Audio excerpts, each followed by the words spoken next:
Okay, who are you and where can we find you on the web? Hi, I'm Dan Oshinsky. I'm from Story. You can find us at story.us. We're a new news service. Think of us as kind of the AP, but instead of doing breaking news or news of the day, we're focused on long-form investigations, long-form features, essays, interesting stuff. Somebody last week called us a thoughtful news organization, and I'll take the compliment where I can get it. Okay, so I want to ask for a little bit more details about this because it's a little unique. I described it earlier as an investigative freelancers co-op, A little bit. or a little bit of an alternative AP. So tell me the process. Walk me through it. For which parts? I think of us as kind of a band of reporters, a small group of reporters out on the road. This summer we did our pilot bureau from Biloxi, Mississippi. And it's pretty simple. We went down there with a simple goal. We wanted to ask the question, Katrina, 5 years later, what's slowing them down in their recovery efforts? Is it the oil spill, the economy? What could be hampering their efforts? We went down there for 3 months and did a lot of reporting. And we found that people were responsive, people wanted to talk. So what we want to do in future bureaus is do stuff like that. Go to an area, go to a region, and cover an issue of importance. Our little slogan is be topical, not typical. So to focus on issues of importance to Americans, and we're going to be starting next year.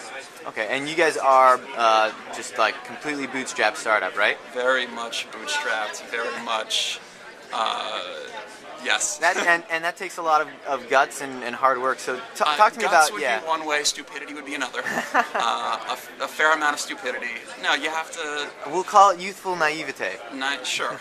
But a lot of people tell me that's what you got to have. Honestly, this was something where we're seeing a need for more news, for interesting news, especially on these topics that aren't as sexy, that are undercovered. Katrina is not a sexy topic, and we got a little bit of it this summer because all the reporters showed up in New Orleans at the end of August for that weekend. There was a lot of coverage, and then it kind of went away.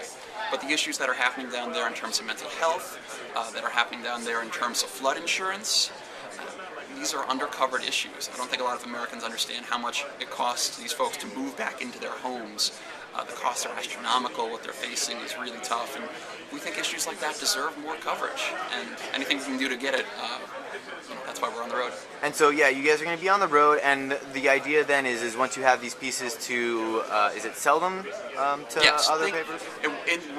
We are in the AP model in that we have these stories, we are selling subscriptions to our news service, we're packaging all our content plus as well video and photography, all our text, and giving these out to news organizations. We'll be publishing stuff on our site. We'll be working with Place Blogger and their Angel Fund with some hyperlocal stuff. We've actually got a lot on our plate next year, but our main source is going to be giving our content to news organizations like daily newspapers. Cool. And one more time, where can we find it? Story.us, that's S-T-R-Y. We made a little license plate logo, actually. We discovered that in our focus group testing, if you put it on a license plate, people would sound it out like we wanted to. So stry.us is the site. Cool. Thank you very much. Cool.